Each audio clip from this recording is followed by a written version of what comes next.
Ini. Melihat 3 matahari yang terik di depannya, Qin Yichen terpana. Mungkinkah dia masih belum bangun dalam tidurnya? Qin Yichen tiba-tiba menyadari bahwa 3 mata naga yang tampak seperti matahari yang terik adalah yang terkuat di tengah. Tetapi matahari di sebelah kanan padam pada saat ini, seperti luka. Kepala naga berkedip sedikit, dan air hitam mengalir ke bawah, membuat mata naga di sebelah kanan terlihat seperti ledakan bintik matahari. Pada saat yang sama, Kaisar Yuan Tian terkejut dan marah. Hao Qiang, apa yang ingin kamu lakukan? Tanda seru. Itu tidak jujur untuk menghancurkan satu mata saat itu. Tanda seru.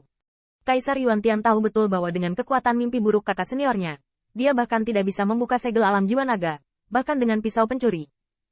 Tapi ini untuk membuka segel dunia jiwa naga dari luar. Pada saat ini, Hao Qiang mengungkapkan jiwanya, jelas bahwa sisa-sisa di alam jiwa naga tidak jujur. Kaisar Yuan Tian tidak dapat memahami bahwa penampilan Hao Qiang pasti tidak ada di sini untuk membantu mimpi buruk kakak laki-lakinya. Itu pasti telah diberi kesempatan pencuri. Mengapa seorang kaisar naga sejati memberikan kesempatan kepada dewa pedang bawaan ini? Tanda seru.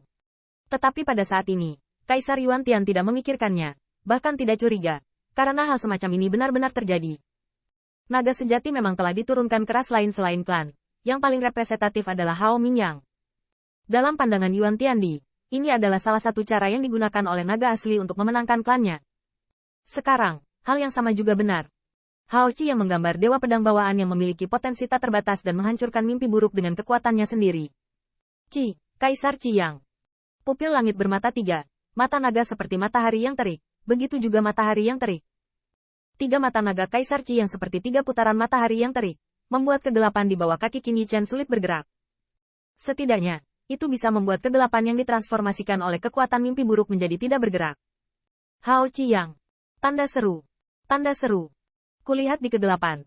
Raungan penuh kebencian. Sosok mimpi buruk. Menggeliat di kegelapan. Hao Qiang, apa yang ingin kamu lakukan? Terakhir kali kamu dipukuli di klan Bais tidak cukup buruk? Tanda seru. Apakah kamu ingin memenangkan pisau pencuri ini? Apa yang kamu gunakan untuk menang? Kamu sudah buta. Setelah pandangan suci selesai, air mata-mata kanan Kaisar Qiang terus mengalir, dan mata naga, yang awalnya seperti matahari yang terik, berangsur-angsur digantikan oleh kegelapan dan kehampaan. Emperor Blazing Sun.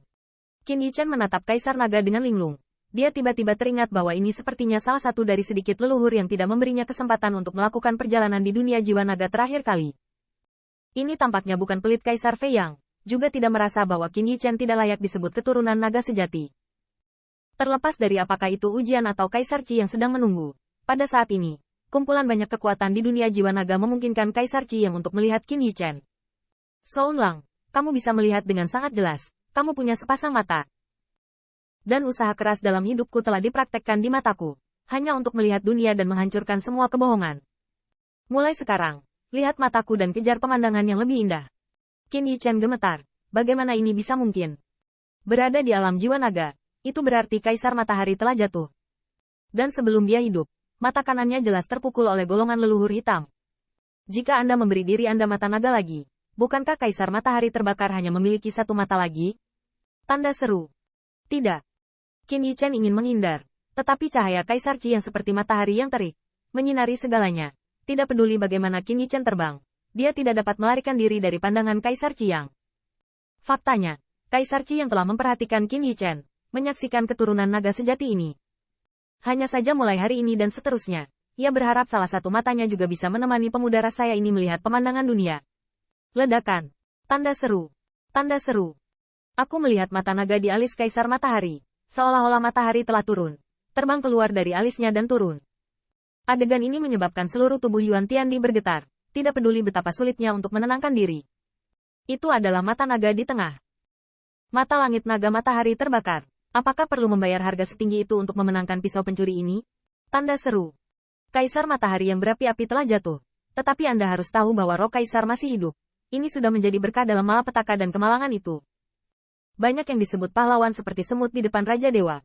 Bahkan tidak ada mayat utuh. Atau bahkan gumpalan debu yang tersisa. Tetapi Kaisar Qi yang baru saja dibutakan. Dan bahkan roh Kaisar dapat dimasukkan ke dalam alam jiwa naga. Jadi tentu saja dia memiliki kemampuan luar biasa. Dan sumber dari kemampuan ini, setidaknya setengahnya berasal dari murid surga naga matahari yang menyala-nyala di tengah alis. Apa? Tanda seru. Tanda seru. Pada saat itu, saya melihat mata naga itu, seperti matahari yang terik, menyelimuti Qin Yichen, dan menembus alisnya. Ayo, Shaolang, lihat mataku dan lihat dunia.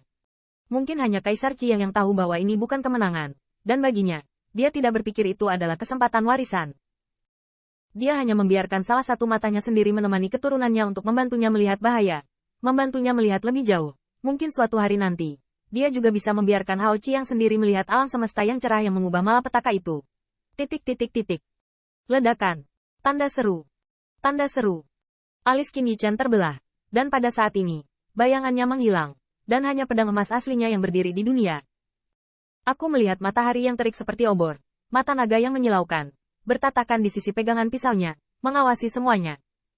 Pada saat matahari terbakar, Zunlong Tiantong menjadi mata ketiga Qin Yichen. Dia hanya merasa bahwa dunia telah menjadi sangat jelas. Bahkan tatapannya benar-benar seperti obor, dan ketika melewatinya, semuanya cerah dan indah. Ketika dia berdiri di langit dan melihat ke segala arah, kekuatan ilahi dan kekuatan kekaisaran dipancarkan oleh yang kuat, dan bahkan gerakan kekuatan, menjadi lebih dan lebih berwawasan. Tidak hanya itu, Qin Yichen merasa lebih bergelombang. Pada saat itu, Qin Yichen hanya berharap bahwa segala sesuatu di dunia bisa setransparan yang bisa dilihat oleh murid langit naga terhormat matahari yang berkobar ini. Alam semesta transparan, dan kegelapan tidak ada. Hao terik matahari. Saat itu, mimpi buruk dalam kegelapan tampak suram. Kamu gila. Berikan Tiantong ke pisau pencuri ini, kamu hanya punya satu mata tersisa. Dengan satu mata, Anda bahkan mungkin tidak dapat melihat metode saluran dewa kami. Jika Anda tidak dapat melihat dengan jelas, Anda tidak dapat menghentikannya. Tanpa diduga, untuk memenangkan makhluk hidup, nagamu yang sejati telah belajar menghabiskan uang mereka. Matahari yang terik tidak berbicara.